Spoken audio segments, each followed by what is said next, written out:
Right, obviously good afternoon everyone. Just want to thank everyone for coming. I know you have travelled a long way from the home and everyone made it. Obviously you've heard Rob's speech, you'll hear mine now. The good ones come next, I promise. This one.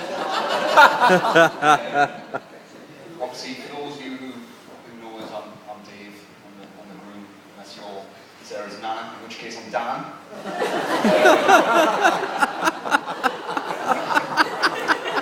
I know that I'm meant to stand here and say that obviously this wedding I'm the luckiest person to be here, but I'm not, let's be honest, it's these two kids. No, seriously, on that note, I just wanted to thank, obviously a lot of you have got kids here, thanks very much for leaving behind your little back. It just makes things a little bit better. Obviously,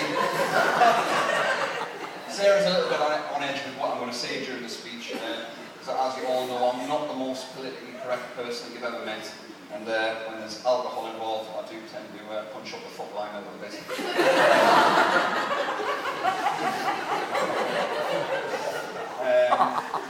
Just obviously, what I'm going to say in the next few minutes, it's not meant to offend anyone. That speech, Sarah, this one has been toned down a lot, to be honest. So I know that traditionally during a groom speech, it's a little bit of bantering, a little bit of bantering between the best man in the room. I say something to him, I have a dig, then he says something back to me, and there's a little bit of a, little bit of friendly banter. Obviously, I'm not going to get the last word, so I'll just be the bigger man. I'll let the small-footed, left-handed mini drive and anemic albino have his moment.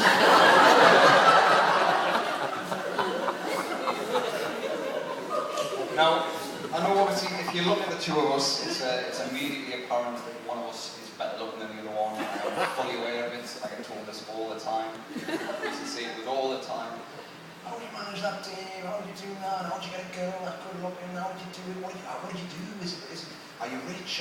Is it the places that you take, or is it a crack, or what is it? Now, honestly, it's got nothing to do with that. It's got nothing to do with, it's not, well, I haven't got any money, like, it's got nothing to do with how much money I've got. It's got nothing to do with where I take her. It's not something that can be taught either. It is something, however, which can be administered. It's called Rohypnol. For the average Joe like me, it does make the impossible possible.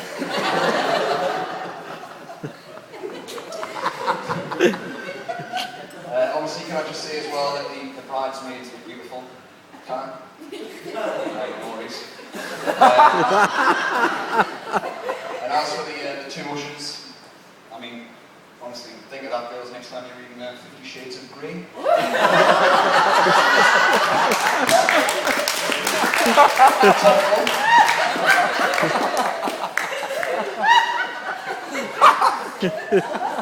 Obviously, I'd like to thank everyone individually for coming. I'm not going to do it now, I'll do it throughout the course of the day, unless of course you do leave without saying goodbye. Rude. But obviously, I might be busy. If I'm tired, don't feel the need to come and grab us and say goodbye. Like if I've got more important things to do, if I'm cutting a cake, if I'm dancing with my wife, or more importantly, playing on them tractors. Will be left out later on. Awesome. Rob mentioned before, Sarah's put a lot of detail in. I mean, all I've really done today is turn up and ask the question, which all got us here as well. But if you look at the detail, I didn't really do any awards. It's all been Sarah. She's put a lot of work in with over the past 2 years. It's not something which has like come together over the last few months. So I just want to thank you for every little thing that you've done. Every little thing makes everything worthwhile. And loads of people comment on it. It's as far as detail goes and the colour schemes and everything. It's fantastic. So if you all give Sarah a big round of applause.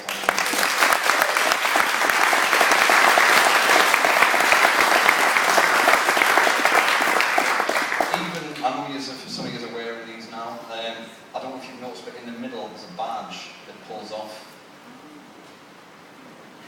It was mentioned on Twitter. It was apparently, I mean, I don't know what you're saying now, it was a Muslim last tweet about the wedding. But I'm in Alnwick Gardens at the moment. OMA. It's amazing.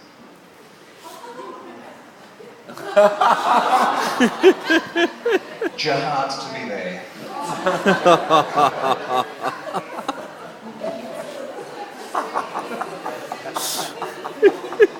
Obviously, getting back to Sarah's reasons and away from the reason that she fell in love with us, which is of course my awesome sense of humour.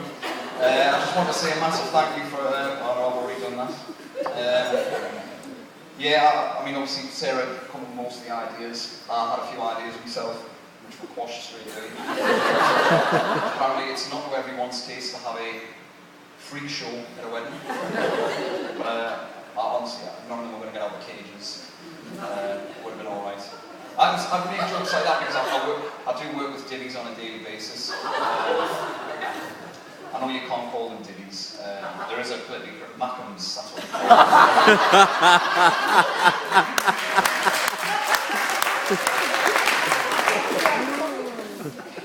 I'm only joking.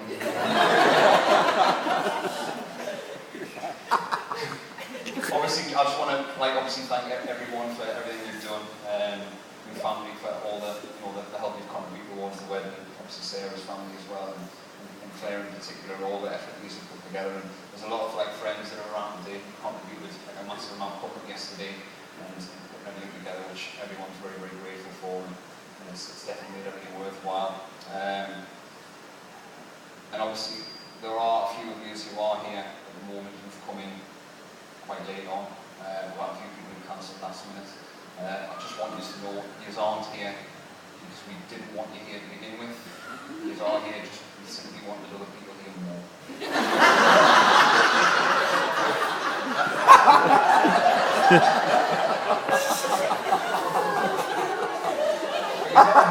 We're fed, yeah? So we're all back on level terms now.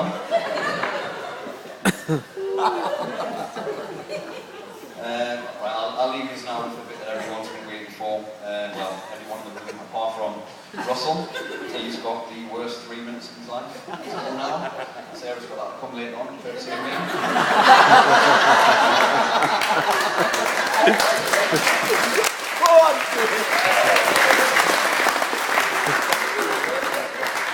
Now, just before I introduce him, obviously Russell was the ideal candidate for Best Man. He was there at the start. He's always out this when we go out. And he was massively relieved when I said, I need a favour. And he should be my best man, because the last time I asked him for a favour, I'd end up with the two of us, 3 o'clock in the morning, burying a prostitute.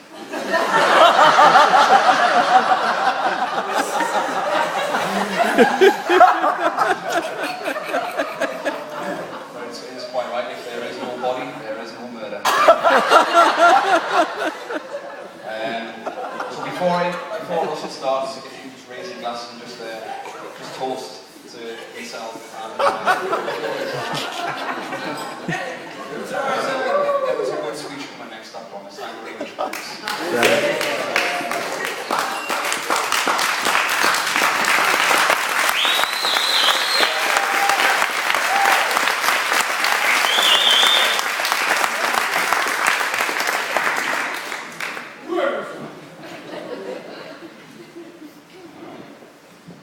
Thanks for that, Dave.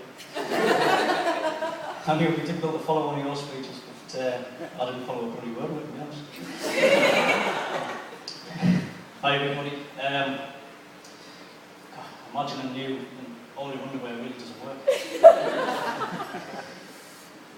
Well, obviously, I'm Russell. I'm one of David's best friends. So I'd like to personally thank him for choosing me to be his best man. I'm truly honoured.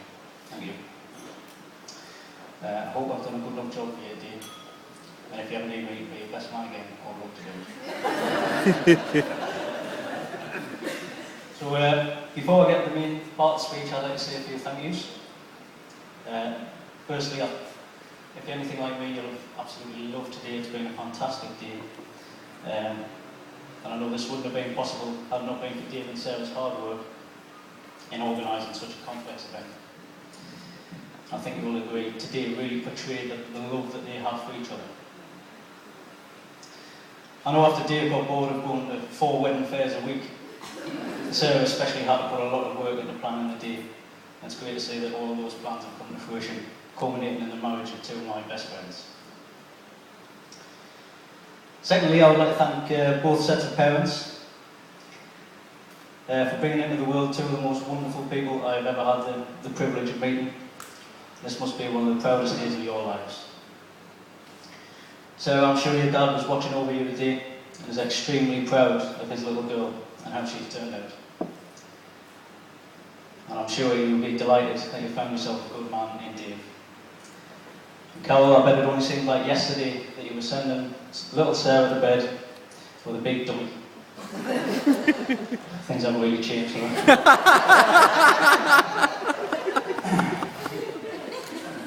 I'd like to congratulate Dave's mum and dad, Liz and Cliff, on the wonderful job they've done in raising Dave to the man you see before you today. I think he's turned out all right. It says here he's talented, witty, handsome and intelligent. Is that right? Anyone who knows him well will know of his brilliant, if a little disturbing sense of humour. So what more can a girl want? So. That many pages on it.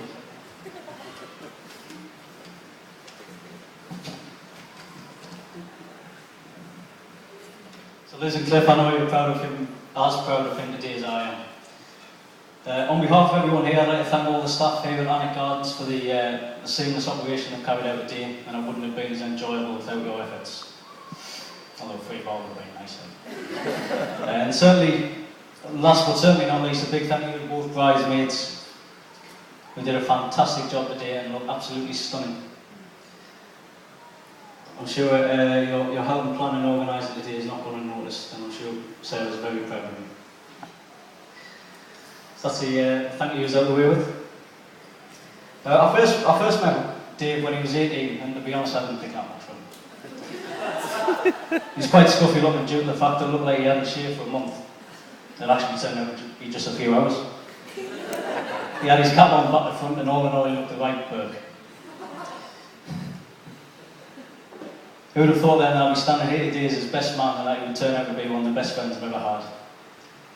And after meeting, we quickly discovered we have a similar taste in music, like the same sports, and I was disturbed enough to understand his sense of humour.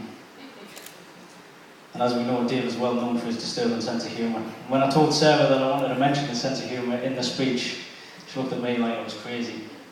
In fact, a lot of people questioned if it was wise.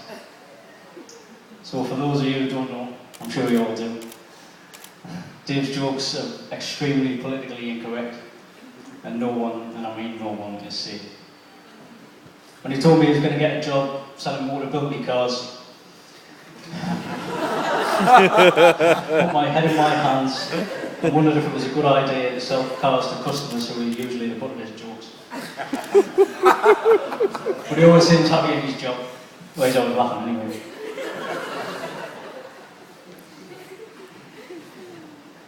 When he was asked what he would do if he found out if Sarah was pregnant, he said he thought for a minute and said, I'd probably push her down the stairs.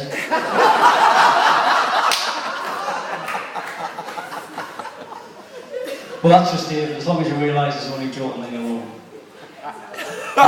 I knew he would never push Sarah down the stairs anyway. He told himself down the stairs, didn't he?